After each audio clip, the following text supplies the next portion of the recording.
Bienvenido al estudio de los niveles de resistencia en los gráficos de velas japonesas en el tiempo de 4 horas del Ethereum.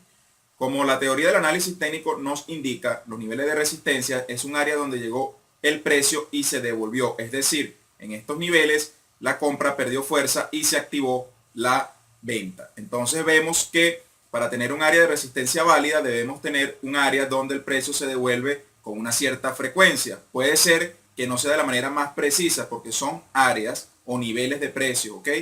Entonces lo importante es que un área de resistencia tenga al menos varios intentos donde el precio se devolvió. Tenemos 1, 2 y 3 niveles. Al igual que acá tenemos uno claramente con sombra, pero también el cuerpo de las velas puede ser considerado niveles de resistencia o soporte. Entonces, como vamos viendo, mientras más toques tengamos en la línea de resistencia, más válida es esta. Recordemos también que cuando el precio viene y rompe un nivel de resistencia, se conforma un nivel de soporte, el cual el precio continuará respetando a nivel de tiempo. Es decir, estos niveles importantes o históricos, más si son cerca de niveles doble cero o triple cero, pueden durar años. Bien, ahora tenemos acá que para operar los niveles de resistencia tenemos dos formas de hacerlo. Una es esperando la ruptura de dicho nivel, como tenemos acá en estos ejemplos. Vemos que tenemos una línea de resistencia válida de 1, 2, 3 y 4 puntos de contacto.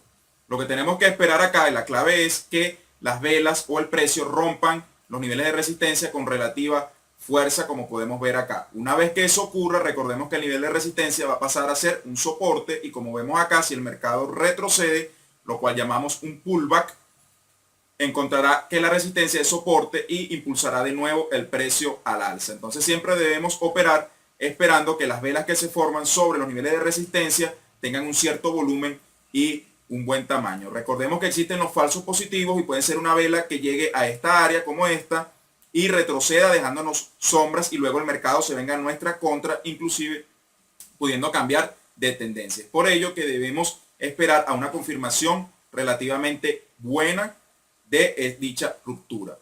Y siempre que el nivel de precio esté en un área cerca de un soporte, es decir, que el rally no haya sido muy largo, porque podemos entrar en una zona de sobrecompra, como podemos ver acá. Ya cuando el precio se ha movido considerablemente, podemos tener este tipo de formación donde se hace correctamente una resistencia con 3 puntos de contacto, pero el detalle está en que está sobrecomprado. Entonces, ya la fuerza a la venta es mucho mayor, y aunque tengamos un nivel de resistencia que podría tener rupturas con algunas velas de considerable tamaño y sombras, se nos vendría a la contra el mercado. Y esta es la segunda forma en la que vamos a operar, que es el rebote. Es decir, si estamos en un área de sobrecompra donde ya el precio se ha movido bastante durante un buen tiempo y estamos en máximos históricos en niveles doble cero y triple cero, podemos optar con una posición a la venta en esta zona, esperando que el precio corrija a lo que antes eran los niveles de resistencia y ahora son soporte, como podemos ver acá. Esas son las dos estrategias y las dos formas que tenemos para operar resistencia y soporte. Más adelante en el curso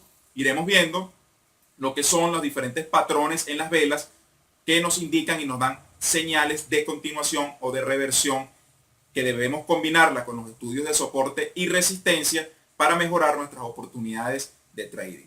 Y como último tip, debemos considerar que al igual que el soporte, la resistencia tiene mayor validez a mayor escala de tiempo. En un mes podemos detectar más fácilmente los niveles de resistencia importantes en el mercado, como lo tenemos acá, cerca del nivel, por lo menos en el caso del Ethereum, en los $400, al igual que en el cuerpo de la vela tenemos otra resistencia en el área de los $300. Recordemos que estas áreas de precios son históricas y durarán años con relativa validez. Entonces es importante que en los gráficos de mayor plazo siempre las tengamos dibujadas para hacer nuestros estudios de análisis técnico.